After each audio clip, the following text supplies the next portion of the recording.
Hello, very good morning from Nigeria's capital city, Abuja. Welcome to the News at 10 on NTA News 24. I am MUSBAU Dan-WAHAB.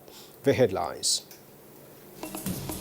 President Buhari inaugurates 2 strategic roads infrastructure in Imo State. I urge the governor to sustain the momentum and accelerate the pace of good governance.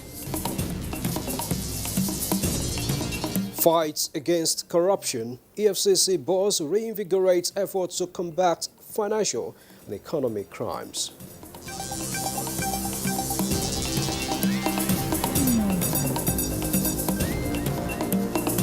Director General of the World Trade Organization, Dr. Ngozi Okonjo-Iweala, promises to facilitate trade between Nigeria and the global community as she wraps up her working visit to Nigeria.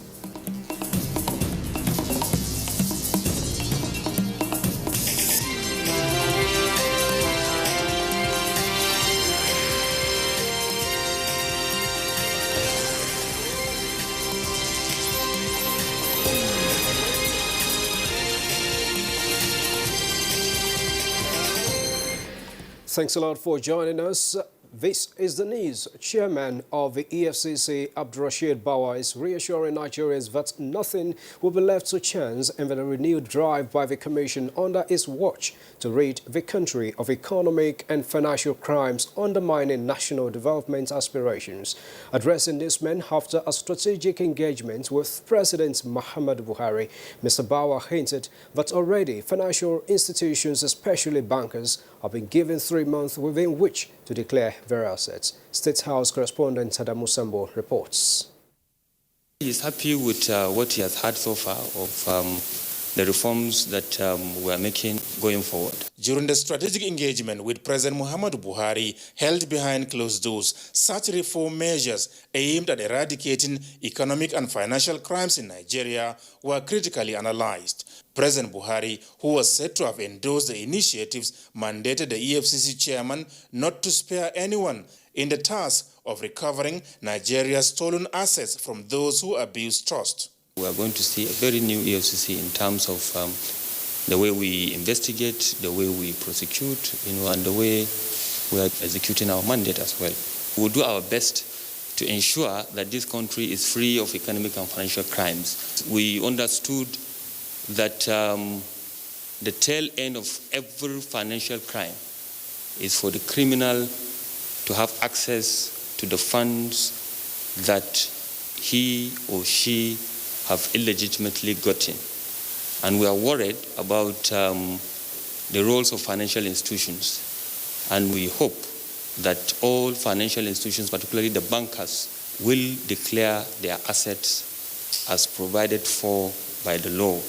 And that the EFCC, come the 1st of June 2021, will be demanding for this declaration of asset forms sealed by the bankers, and for us to see that, of course, the line that we have drawn is fully complied with. Giving update on the fight against cybercrime, the EFCC chairman said in the last 1 month alone, over 300 cyber criminals have been arrested across the country. As a young man, I'm appealing to all young Nigerians to desist from this, cybercrime activities. It is bringing bad image to our country.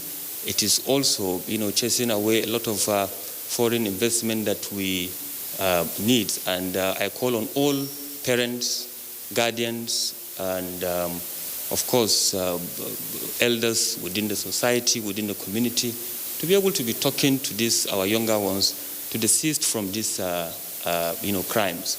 There is nothing like patting your back to say that go and sin no more.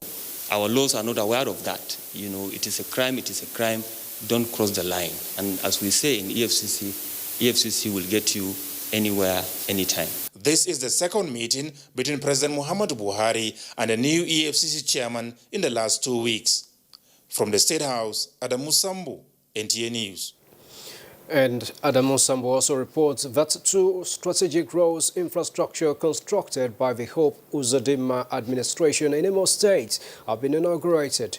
President Muhammad Buhari, who performed the ceremony virtually, described as gladdening that his administration's policy as well as the manifestos of the governing APC greatly influenced the government's resolve to make a difference. The infrastructure projects, the Assumpta to Hospital Junction Road is the gateway to the south-south from the southeast, while the World Bank Federal Secretariat Road, named after President Muhammad Buhari, is a major link between the residents of the densely populated area and the rest of Owerri, the state capital. The roads are part of the 46 infrastructure projects embarked upon by Governor Hope Uzodimma in his first year in office, with significant strides made towards their completion. It might interest Your Excellency to know that under my administration's shared prosperity agenda, the provision of critical infrastructure ranks very high because our people are deeply into commerce and always on the move. The need to provide them with facilitating environment became an urgent necessity. Our road revolution is therefore a timeless response to the survival needs of our people. Governor Uzodimma, who takes pride in surmounting the challenges he met on ground and surpassing the expectations of the people, said beyond the 46 roads projects, Imolites are also enjoying a new lease of life in health, education, agriculture, youth empowerment, and rural development sectors. President Muhammad Buhari, who described the roads as quite symbolic and strategic, commended the Imo State Governor for setting ambitious targets, thereby clearly demonstrating his administration's commitment to the welfare of Imolites. I am delighted to witness this success story. There is no doubt that they will go a long way in making the life better for the people of Imo State and residents and visitors alike. I urge the Governor to sustain the momentum and accelerate the pace of good governance. The President congratulated Governor Hope Uzodimma for his tenacity of purpose, which has seen him doing quite a lot, particularly in roads infrastructure. Thank you very much, and congratulations to the government and people of Imo State for successful 1 year in office. I pray that you will keep the flag flying. The inauguration of the project is part of the week-long activities marking the first anniversary of the Uzodimma administration in Imo State. From the State House, Adamu Sambo, NTA News. Separately, President Muhammad Buhari has been conferred with the highest national award of the Republic of Niger by the country's outgoing president, Mahamadou Issoufou. This was when the leader of a neighboring country paid a one-day farewell visit to Nigeria. Again, Adam Musambo reports. The Nigerian President Muhammadu Issoufou, who came to power in 2011, made impressive accomplishments for his country, winning the prestigious 2020 Mo Ibrahim Prize for achievements in African leadership. He was also applauded for upholding the tenets of democracy, improving the economy of his country, and consolidating the good relations that existed between Nigeria and his country. During the visit, President Buhari and his guests expressed delight that both countries refused to be divided and alienated by the artificial borders imposed by the former colonial powers. President Buhari congratulated his Nigerian counterpart on the successful completion of his second term in office, as well as the people of Niger for the successful conduct of a free, fair, and credible election. Let me, on behalf of the people of Nigeria, use this auspicious occasion to express our sincere gratitude to you, the Lion of Daji, and the brotherly people of Niger for a mutually rewarding alliance. We appreciate greatly the undiluted spirit of solidarity you fostered between our two sisterly countries, and your enormous contribution to sub-regional peace and stability in the ECOWAS sub-region and economic integration in Africa through your baby, the African Continental Free Trade Area. President Buhari also used the opportunity to congratulate Mohamed Bazoum, the president-elect of Niger, whom he believes has all that is required to sustain and build on the remarkable achievements recorded by the outgoing president. Niger has remained one of the most trusted and reliable neighbors of Nigeria. The socio-economic partnership resulted in the groundbreaking ceremony of a railway project from the northwest of Nigeria to Maradi in Niger, which is in furtherance of regional and continental integration, joint venture, and interstate trade. President Issoufou, while conferring on President Muhammadu Buhari the Nigerian highest national award, thanked him and indeed all Nigerians for the support he received as leader of his country for 10 years, particularly during his time as chairman of ECOWAS, describing Nigeria as a second home. He said the highest national award of his country was bestowed on President Buhari because of his fraternity, vigor, patriotism, and determination to move Africa forward, starting from the West Coast. Monsieur le Gouverneur, on 2nd April, I will hand over power to the elected president. And this will be the first time in our history since 1960, when we were independent, that a democratically elected president passes over the power to another democratically elected president. President Muhammadu Issoufou used the opportunity to formally appreciate the Nigerian leader for naming a major highway in the nation's capital after him. From the State House, Adamu Sambu, NTA News. And on the other side, President Muhammadu Buhari has named an expressway in the nation's capital city after President of Niger Republic, Muhammadu Issoufou, for promoting peace and democracy in Africa. Minister of the Federal Capital Territory, Mohammed Musa Bello, announced this while unveiling the 6.7-kilometer road. Shuaibu Onoze tells us more. President of Niger Republic, Muhammadu Issoufou, arrived in Nnamdi Azikiwe International Airport and was received by the Minister of the Federal Capital Territory, Mohammed Musa Bello, in company of Northern State Governors and the Minister of Foreign Affairs, Geoffrey Onyema. Thereafter, the minister led the visiting president to unveil the expressway named after him, following President Muhammadu Buhari's approval. This road is hereby named Muhammadu Issoufou Expressway, in recognition of his significant role in the promotion of peace, democracy, and economic integration in Africa. This day, Tuesday, 16th March 2021. The Outer Southern Expressway, OSEX, is being developed in phases, and the Muhammadu Issoufou Expressway is the first phase, starting from the Villa roundabout in Asokoro district of the city to the Nnamdi Azikiwe Expressway. Shuaibu Onoze Yakubu, NTA News. To other news, the integration of artisanal and modular refinery operators into mainstream oil and gas sector promotes the inclusion of more local content in the industry and advance the use of homegrown technology in the refining of petroleum products. Vice President Professor Yemi Osinbajo said this in an address delivered virtually at a national summit on the integration of artisanal and modular refinery operations in Nigeria. State House correspondent Gideon Nifade reports. As Vice President Yemi Osinbajo explains, the integration of artisanal and modular refinery operations into the oil and gas sector will also curtail illegal oil activities in the Niger Delta regions. The artisanal refiners, the Vice President said, would be seen as investors and considered for strategic equity partnerships with technical and financial partners.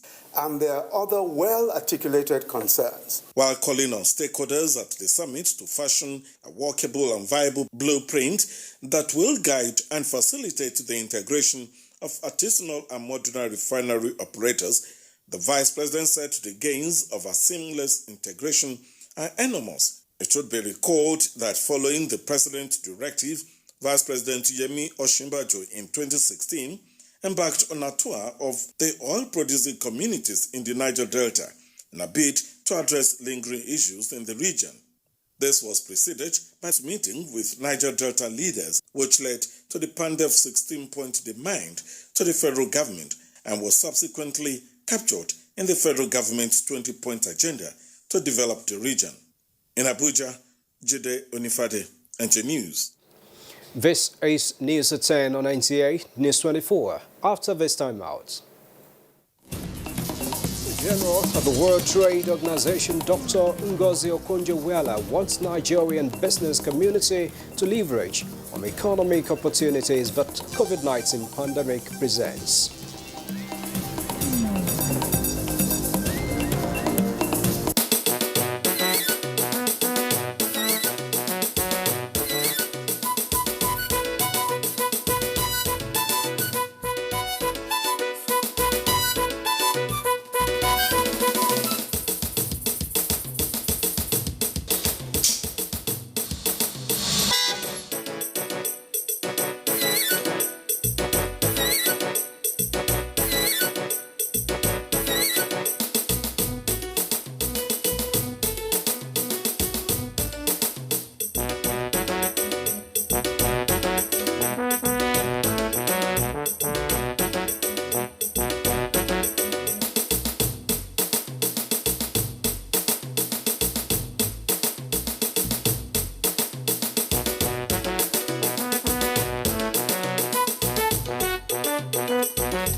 Thanks a lot for staying tuned in to the news. The Senate has passed the Nigerian Labour Act of 2004 Amendment Bill for second reading. National Assembly correspondent Ignatius Nkwo reports that the bill seeks upwards review of fines in the Act. While the Senate has taken various measures to ensure job creation in Nigeria, it has not ignored the need for the protection of the rights of those already in service. The process has commenced with the bill that seeks to amend Nigeria's labor law, which converts increased fines and stiffer penalties for defaulters. The bill, sponsored by Senator Francis Onyewuchi, among other issues, seeks to check unlawful termination of contract. Fines in the Labour Act for offences relating to Section 21, breach of terms and conditions of employment as it relates to the wage hour, nature of employment, leave, contract of employment, among others. The present fine is 800 naira for first offence and 1,500 for second or subsequent offences. The proposed fine is 500,000 and 1 million respectively. And he has highlighted among some of the ill treatment of workers that has to do with denial of maternity protection and employment of women, and of course employment of young persons in unreasonable circumstances. It will also show very clearly that we are very critical of anything that comes in the guise of slavery, because forced labor is what is tagged modern slavery today. I want the review to reflect the realities of what was then when this law was made in the first instance and what is today. The Federal Investor of Medical and Health Sciences in Ekiti State Establishment Bill, sponsored by Senator Opeyemi Bamidele, passed second reading. To offer to the general population, as a form of public service, the results of training and research in medicine and allied disciplines, and to foster the practical application of those results. Senate concurred on 3 bills. These include the Federal Capital Territory Health Insurance Agency Establishment Bill. From the National Assembly, Ignatius Nkwo, NTA News. The Senate Committee on Ethics, Privileges and Public Petitions has reassured Nigerians of its commitment to a thorough investigation of the alleged mismanagement of 6.2 billion naira NDDC palliative funds. Chairman of the committee, Ayo Akinyelure, gave his assurance at a press briefing in Abuja. Mobolaji Moribiri reports. Prior to the press briefing, the committee had summoned the sole administrator of the Niger Delta Development Commission, NDDC to appear before it and provide explanations of how the alleged 6.2 billion naira meant for procurement of COVID-19 palliative was spent. 27 senators are here. None of us can vouch that any of these panel get to their constituents. So we want the sole administrator of Niger Delta Region and his top management staff, staff in NDDC to come forward with their written defense in black and white, at least 10 copies each, to get to this committee secretariat on or before 3 p.m. on Thursday. There, we will study it, then we will now open a public hearing based on their submission to do Nigeria on 29th March 2021. The committee promised to play its constitutional role in protecting the citizenry. From the National Assembly, Mobolaji Moribiri, NTA News. To the Green Chamber, where the House of Representatives has passed for second reading a Constitution Amendment Bill that seeks to grant more powers to the National Assembly to summon the President on issues bordering on national security. The bill seeks similar powers to state houses of assembly to summon governors of states. National Assembly correspondent Lami Ali reports. Right, we'll bring you that report subsequently. Director General of the World Trade Organization, Dr. Ngozi Okonjo-Iweala, is advising Nigerians to leverage on the opportunities provided by COVID-19 to key into e-commerce as the services industries continue to expand. She was speaking of a meeting with the Governor of Central Bank of Nigeria, Godwin Emefiele, who expressed determination of the regulator as well as government to address inefficiencies that resulted in the closure of factories. Leah Katun Babatude reports that she also met with business community.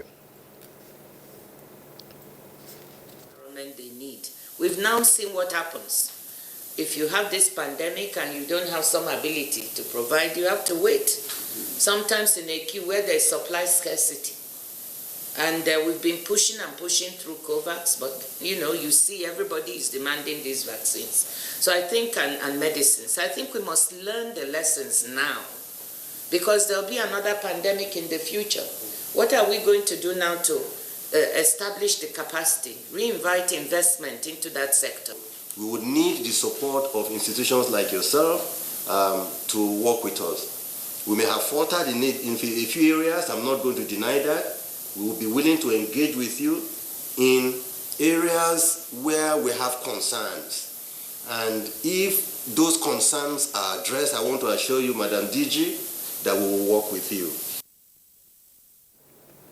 Meanwhile, the Director General, World Trade Organization, Dr. Ngozi Okonjo-Iweala, says her office will continue to support the federal government of Nigeria to ensure more medical facilities, including vaccines, are made available for the country.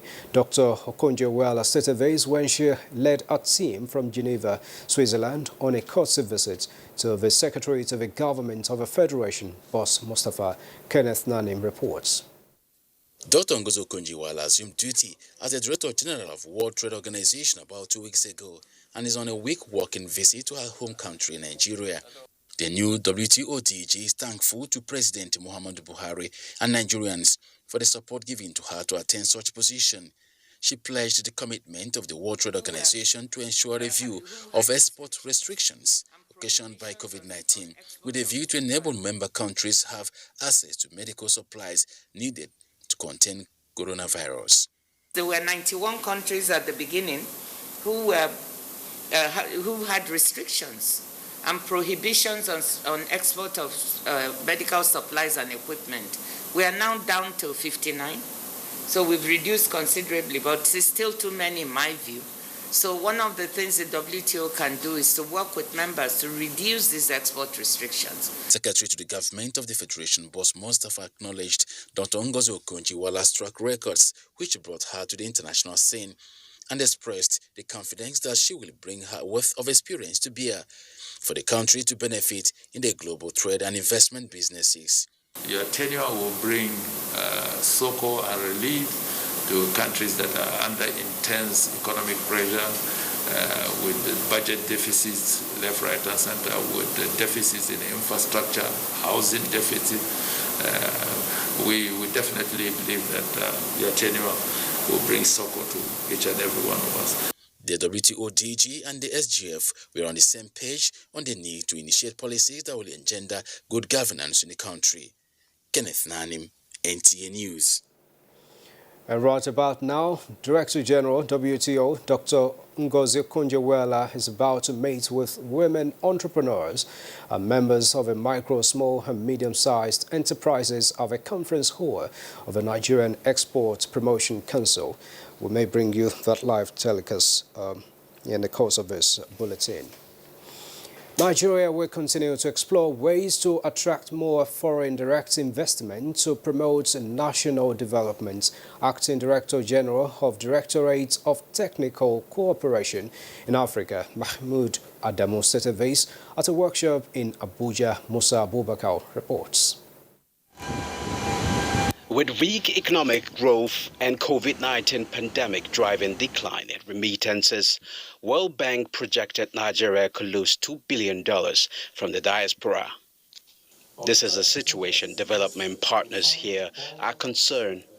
This workshop is to explore ways to improve and sustain Nigeria's diaspora foreign direct investment with a view to investing in critical sectors of the economy for national development. Since its creation, the Directorate has implemented programs and activities under its Scientific and Technical Exchange Program STEP, funded under the Nigerian Technical Cooperation Fund, NTCF. Yes, there has been some reduction in diaspora remittances, but it is not as much as the 20% that was initially thought of. The forum is to come up with far-reaching resolutions critical to driving growth and development in the country. In Abuja, Musa Abubakar, NTA News. You're still watching the news at 10 on NTA News 24. More news ahead after this break.